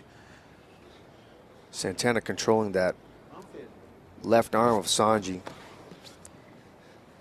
Again, tries to sit to the guard with a sweep, but look at the pass by Zandre. And now Zanji goes right to the back. Beautiful attack. Pass right to the back attack by Shanji. Now it looks like he's going to start to attempt to dig for the choke. Again, this back control position, the #1 position in jiu-jitsu. Santana's in real trouble. He can't even see Zandre. Zandre's got a collar choke. He's working the collar choke right now. The left hand is trying to get deep into the collar. Santana being very relaxed, very calm, trying to defend. He's digging his hands in, trying to break Sanji's grips. Now I think Zandre has the But left Sanji hand. is attacking very well. And taking his time. You notice how Zandre's face isn't his exploit. He has no stress on his face. Very relaxed as he's going for his attacks. He's in complete control in this position. That comes from years and years of experience and training. These athletes have been training in their art for 10, 15, 20 years, some of them. And it's showing with Sanji how relaxed and controlled he is, and Santana as well. We get the tap by Santana there. The move that Zandre just did was, oftentimes people call this a cradle choke. He moved out to the side to get more leverage on the collar grip that he had, taking his hooks out and actually moving his body into a perpendicular. Very unorthodox position to see that choke from. Here we have two Brazilian Jiu-Jitsu world champions, Zandre Ribeiro and Robert Drysdale. This should be a classic matchup. Both are the elite of elite in Brazilian Jiu-Jitsu. Should be a nice match. What do you think, Shane? Yeah, I'm pretty excited. These are two of the heavier guys. This is the heavyweight division. I know a little bit about Sanji. He's a brother of world-famous Saulo Ribeiro, who is a 6-time world champion. Both looking for the grips. We have to keep in mind, these guys are so well-trained. They've been training for years, day in, day out, hours each day. I think we're going to see a real chess-like match here. Drysdale setting up a flying arm lock. But let's talk a little bit about jiu-jitsu being kind of like chess, which is a very common analogy amongst jiu-jitsu players.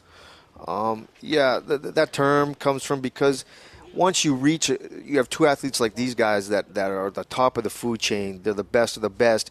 It really comes down to strategy. And as you saw, Drysdale feeling very dominant with his guard position, pulled guard, either because he feels more confident there or he has a lot of respect for Sanji's stand-up game. And I think we both know that Sanji comes from a little bit of judo background with his brother, training with his brother, and many other high-level judo guys. So it's all about strategy. That's why they compare it to chess.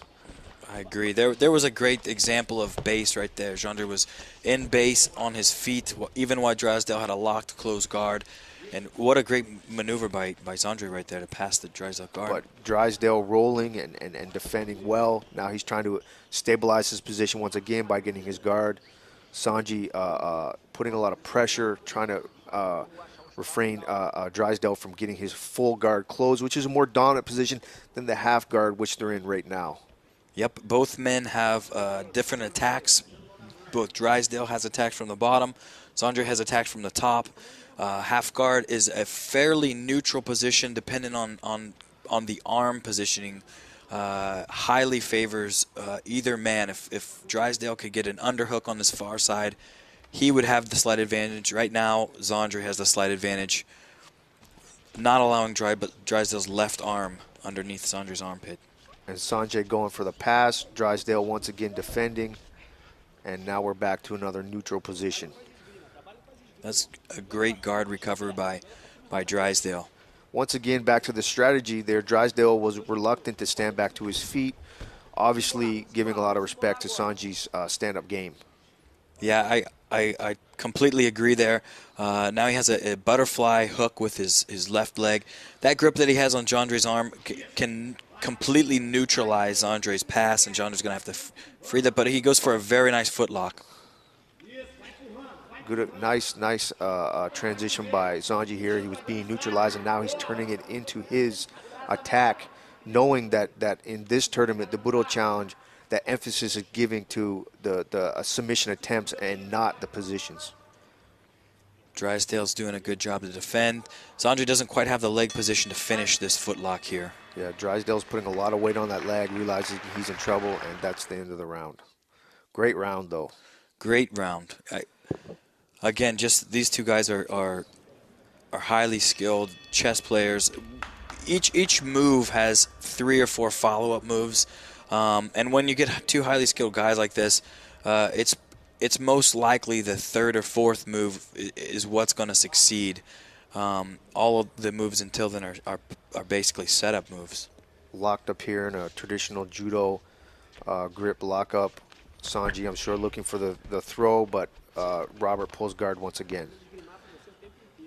Drysdale's playing to his strategy, trying to get his game going before Jandre can get his. Going for a nice sweep. He misses. Now transitions to an arm.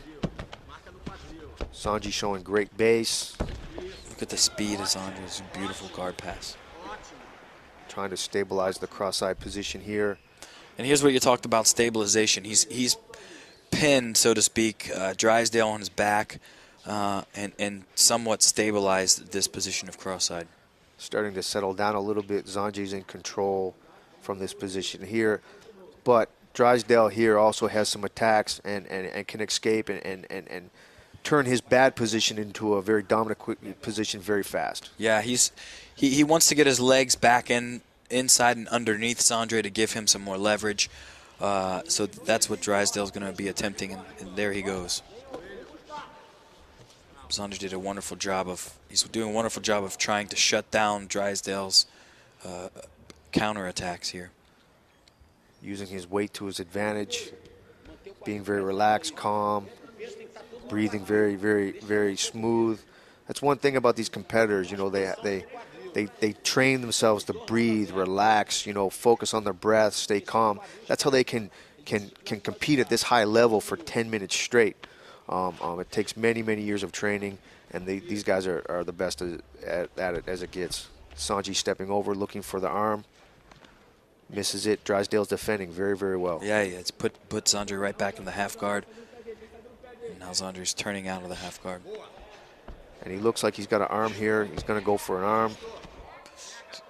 Oh, there it is. Beautiful arm lock by Sanji Ribeiro. Great arm lock from the half guard position. An unorthodox half guard pass that Jandre just did ended him in an arm lock. Yeah, it looks like he just pulled that out of nowhere. It was like they were scrambling, and then bang, he had that arm sunk.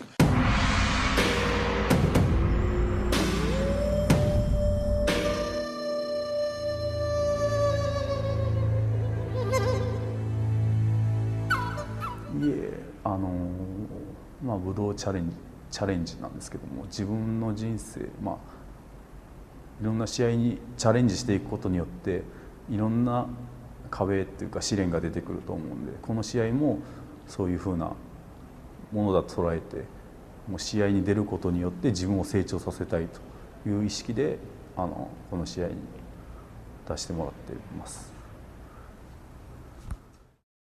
In my country, everybody knows me, you know. If somebody comes to me, I said, hey, come to gym tomorrow. Right now, go to drink. If he still attack, then boom, boom, you know. In our country, it's like cellular phone, everybody. It's easy. All the way from Serbia, Montenegro, please welcome Miodrag Petkovic. Here we go with our next heavyweight matchup. Petkovic from Europe, he's a jiu-jitsu practitioner, and Kozai, World Cup Judo champion from Japan. Ladies and gentlemen, the World Cup Judo champion, Takeshi Kozai. Should be an interesting matchup. I'm sure both these guys are extremely powerful. As you see Kozai entering, he looks to be in good form. Yeah, we can see Kozai bring the Japanese pride in with his rank in judo amongst the Japanese national team. That says something about his ability to be on the Japanese national team and represent them in a tournament is outstanding. It's like being the elite and an NFL lineman here amongst the best of the best. They're that popular in Japan, and it's that hard to become that level. He gets a beautiful inside trip there. He makes it look so smooth and easy for guys of this size. Really nice high-level judo guys can make things look so easy when the techniques are attempted.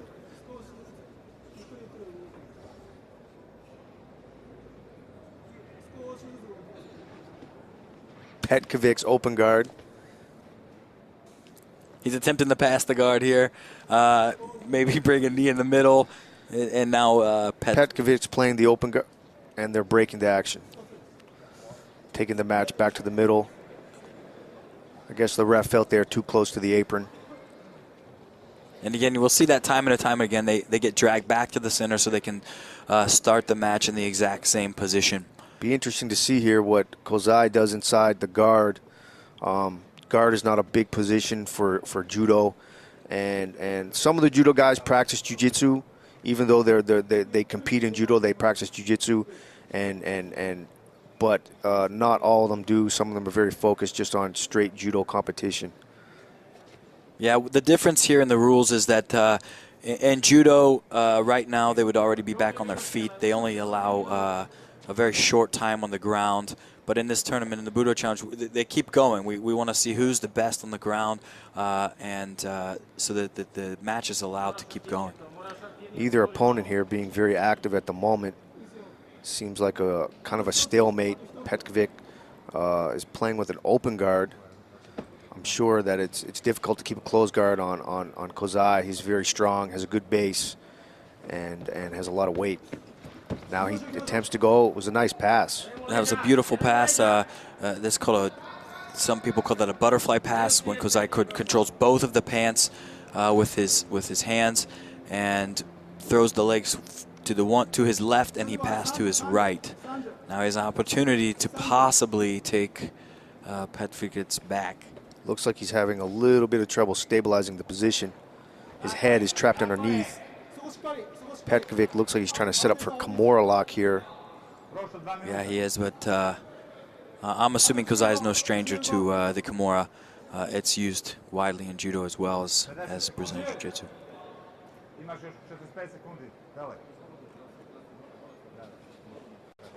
Kind of a stalemate position. What the audience needs to recognize is that these guys are fighting for position. One wrong movement from either of the two in that position could have resulted in a possible submission. So that's why they're taking their time, analyzing the overall situation, and then they make their move. Yeah, it seems like in a lot of the matches, some of the competitors are neutralize and stabilize a position first, then attack.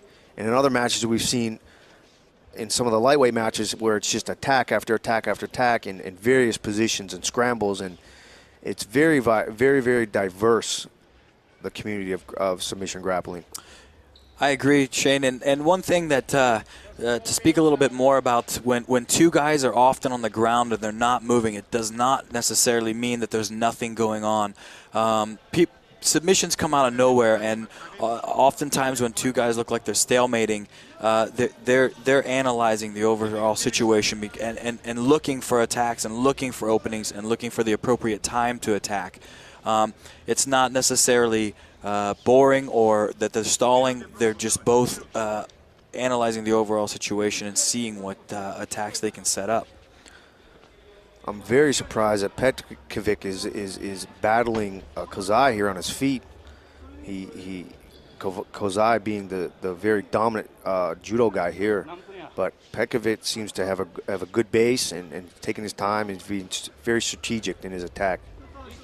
Yeah, he's doing well to neutralize so far with his head position. He's got an inside head position on Kozai, and he's trying to stay away from his hips away from Kozai, which is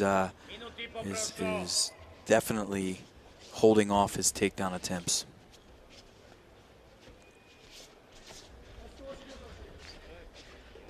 Seems to be a very close match. Both men seem to be neutralizing each other well. Kozai going in for a inside pick. There on the leg, he misses. Right back up with the grip over the top. Kozai only needs Petkovic to make one little mistake, and then there it is. Inside trip again, I believe.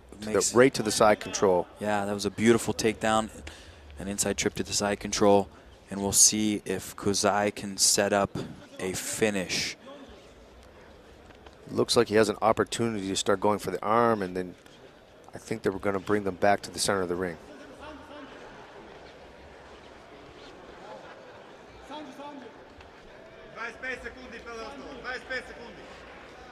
Nice try on the bridge attempt.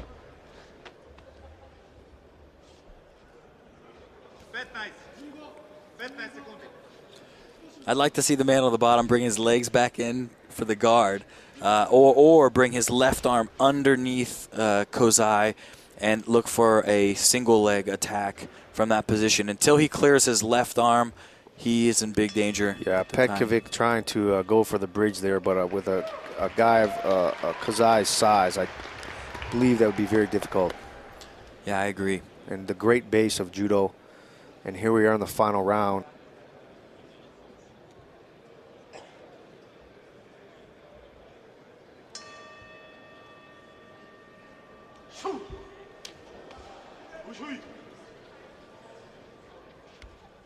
Gonna look to establish grips. Kozai just tries to fake a double leg. But his game is much more up top with the judo.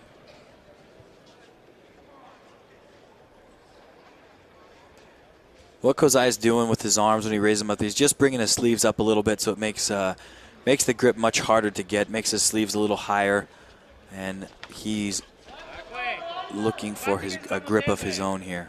All the little tricks that these guys have all play into the strategy. Absolutely.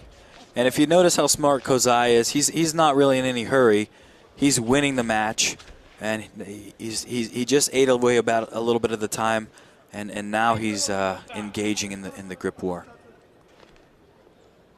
Putting his weight on Petkovic. I'm sure at this point in the match, having that weight on you like that is wearing you out. And it looks like Kozai is just content to kind of wear Petkovic down and ride out this match. Yeah, I think so. He's keeping his legs free. He's on top of Petkovic.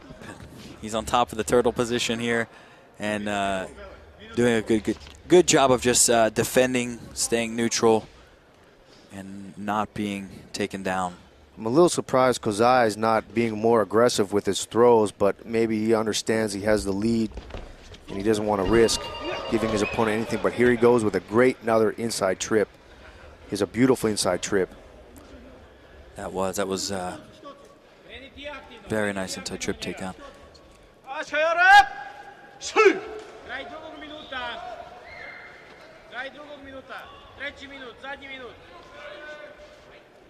Here we have some unusual grips. Pekovic going with a cross grip, which is usually a little risky in judo. Tries a double leg shot, but just stunted by Kozai. Oh, Kozai with another throw. He didn't establish his position. Now he's just putting his weight on Pekovic, who's trying to go for the single leg. Yeah, I believe he's gonna ride out the clock here.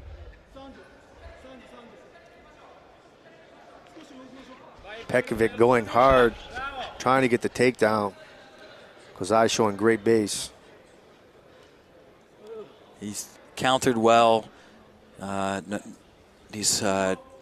holding the ankle and keeping his balance there. His right hand down beneath the leg, keeping his balance, and looks to me like he seems to be very confident in this position here. And that is the end of the match. Very strategical match between two very heavy, strong guys. And Kozai comes out on top with those beautiful judo takedowns. Absolutely, played great strategy and won the match.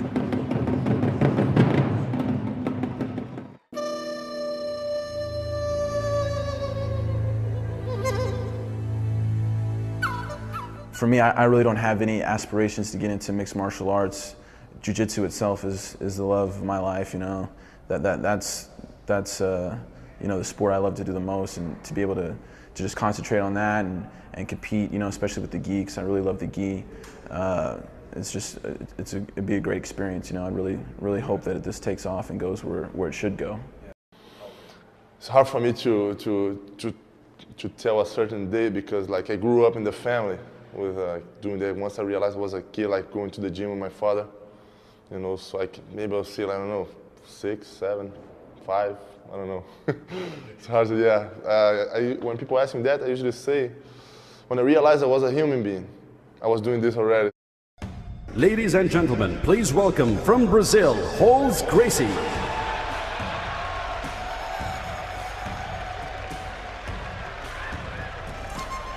Here we have Hollis Gracie Jr., the legendary Hollis Gracie's son, versus Rafael Lovato. Ladies and gentlemen, please welcome the Pan American champion, Rafael Lovato Jr. Hollis coming back to competition after a couple-year layoff. He's making his way from Hensel Gracie's Academy in New York City. And Rafael Lovato, one of the best American competitors today, right, Shun? Yes. Lovato has been tearing it up lately. He's training with Sanji Ribeiro and Saulo Berro, you see here there in his corner, so he's definitely training with the best there is. But all I have to say is Gracie, it doesn't matter how many years one of those Gracies take off, they are always game, and they have made this Brazilian Jiu-Jitsu one of the biggest sports that there is today.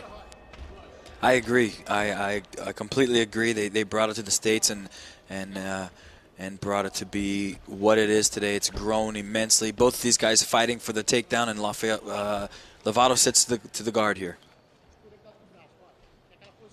Lovato, one of the strongest American competitors we have right now. Very athletic guy. Like I said, he's training with some of the best there is, and he's climbing the back, looking for the arm lock.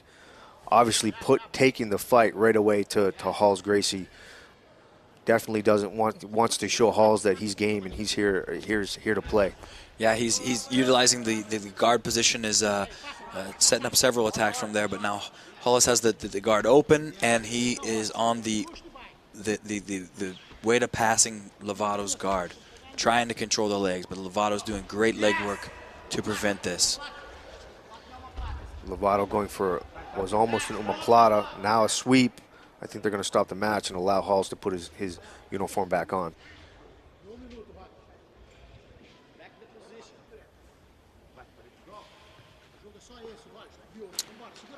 Starting again back on the feet. We'll see these guys grip fight, see if Lovato, well, now it's Hollis that sits to use his guard.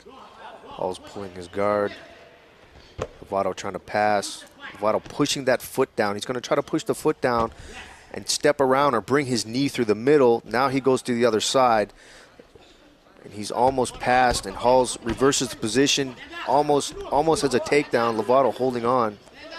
Beautiful reversal, and now that was an excellent Nice sweep by Lovato. Counter by Lovato. Both guys countered each other, but Lovato ends up on top inside Hollis's closed guard. Some amazing transition for guys of this size. Both of these gentlemen are 200 plus pounds, and they're moving like a couple of lightweights here.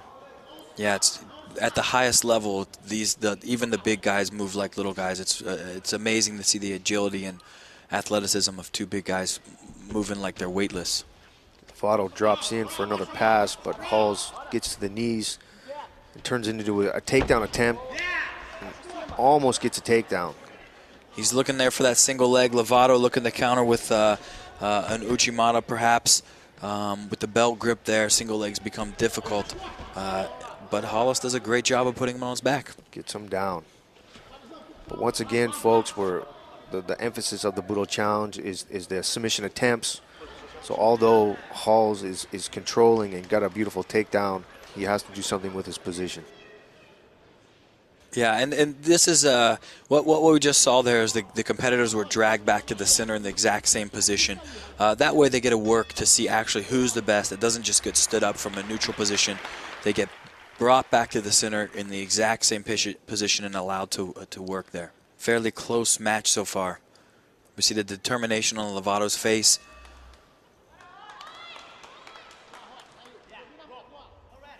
Yes, that's what's made Lovato one of the stars of the American scene, is that he's a very determined competitor. He brings his A game every time, and he fights very hard. And here he is, almost getting a takedown, but Hall's defending well and then reversing the position himself. Yeah, that was an incredible sequence of movements there. Now Lovato was found himself back. He's got the closed guard on Hollis, and we'll see if he looks to attack here. And Hollis will look to pass. Again, they're dragged back to the center so that they can continue on from the same position. Lovato going for his lapel grip, attempting a choke. Doesn't seem like he has it too deep, but he's awarded the points for the near submission. He's hooking the leg. He's going to look to control that sleeve and go for a sweep or omoplata. Yeah, he's setting up an Hollis tries a leg lock, but Lovato gets the omoplata out of it, which is a shoulder lock attack from the closed guard position. Now he does have Halls in trouble in this position. This is very deep. Big trouble. A lot of pressure on the shoulder. Hall's trying to roll out of it. If he can roll, he'll relieve the pressure on his shoulder. Yeah, but he's still in great danger here. Lovato has a good attack. Now he's out. He's able to reverse the position, get out. And here we are in an upside down guard. This very unorthodox position. Very unorthodox position, but this is used to attack the feet generally. Used to for Hollis to try to attack Lovato's foot in a foot lock. And he's going. That's exactly what he's doing. He's going right for the ankle. Lovato's defending well. He is. We look for Hollis to come to the top position and Lovato to untie the feet and keep Hollis's arm inside of Lovato's legs here. The audience watching this may look like an unusual position, but both these athletes know exactly what they're doing, exactly what they're going for. Yes, they've both been here many times in training, and that's the actual goal in training, to put yourself in as many different positions as you can. So when you get to the highest level of tournaments, you're not surprised by anything. And Lovato frees himself from the guard and is in a very solid side control position. He's getting the head control. He's grabbing the gi. Now he's up on the knee on the belly, and he's attempting a choke. He's got the lapel, and he's going for cross choke here on Hollis, and that's on tight. Now he switches to the Bravo choke, which is a collar choke from the back. This is a very tight choke here. And he gets the submission. Wow, big win for Lovato. That's a huge win for Rafael Lovato.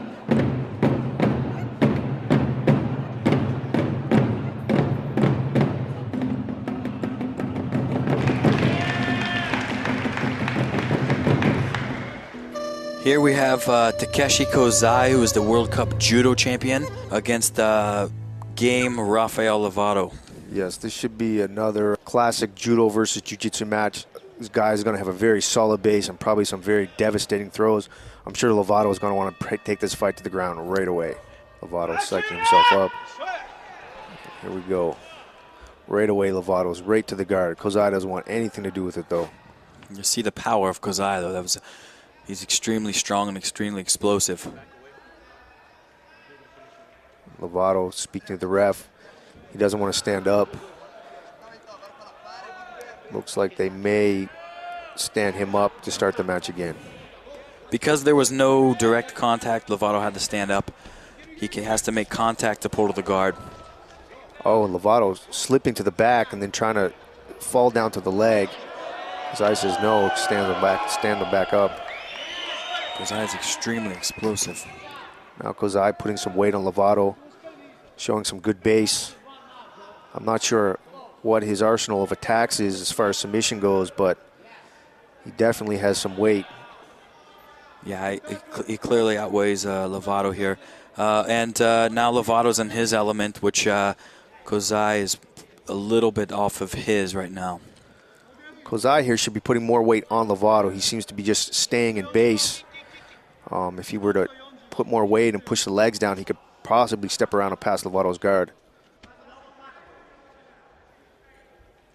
Right now, Lovato working the open guard. What he's trying to do is get either two sleeves like he has or a sleeve and collar grip, and with the foot on the hip, he can pull Kozai into a possible arm lock or triangle choke, and Kozai's nullifying the attack by keeping his left knee in the middle there. Exactly what you said, Sean. Lovato's going back and forth from the sleeves, and he gets a nice, almost a sweep there. I think he would have swept most people, but Kozai's balance and base is like we said, the elite of elite. It's always interesting to watch the judo guys because you're not really sure what they're going to come out with. So they can be very, very skilled in submission. They have great throws, good base, and not really sure what they're going to come at you with. Yeah, the judo world, their players seem to really vary because the rules in judo don't allow too much time on the ground. So most have unbelievable takedowns, but a little less superior ground game. But then you have some of the judo players that are more ground than stand up and win their matches on the floor. So it can be a task. Once again, Lovato playing in his guard. Kozai showing his good base. Lovato rolling here, looking for a knee bar. It's a nice attack by Lovato. Good balance and good weight by Kozai. Now Lovato going for a foot lock, possibly a heel hook in this position. Working. And that's the end of the round. Very good round. Yeah, good for Lovato. He was the attacker, but Kozai was able to defend and neutralize him the whole round. It's impressive to see the two styles colliding like that, and the strategy and having to face an opponent that is not someone you're not used to. When the jiu-jitsu guys or the judo guys are training with each other all the time to get used to it, the attacks that are coming at them. But when they train with someone from a different style, it can throw off their game a little bit, and they can be surprised. Absolutely.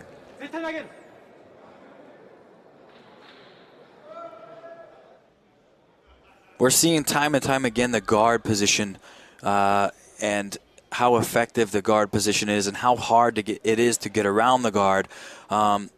We're seeing how it can be used as a position of superiority on the bottom. Not only in sport, but as well as in the street. And here Lovato gets almost an arm drag. He's all over Kozai here. Now he's on his back, right from a bottom position, right to the back.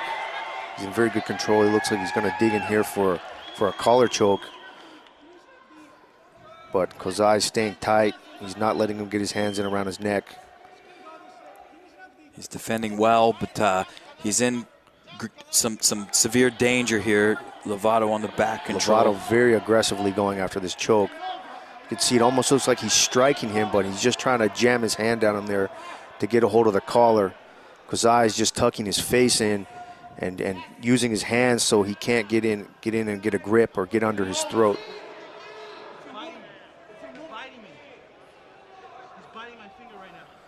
it can be very difficult to choke someone in a position like this, even though you're in a very dominant position.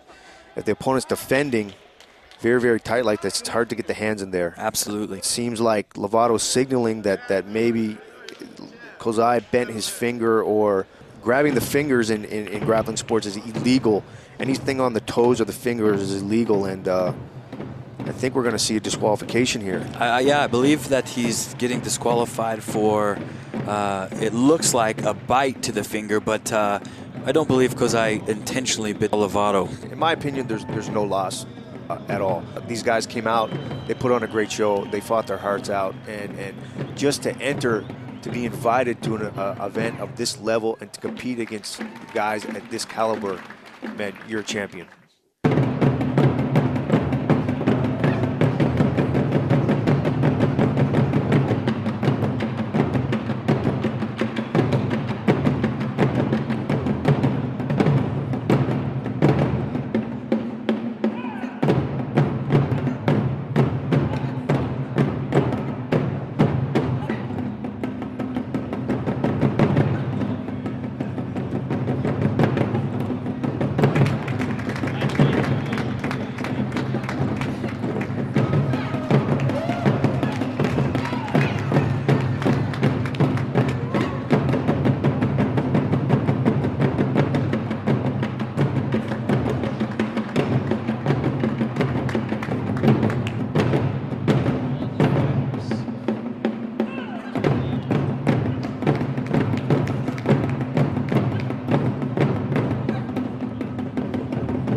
And the winner, Takashi Kasai.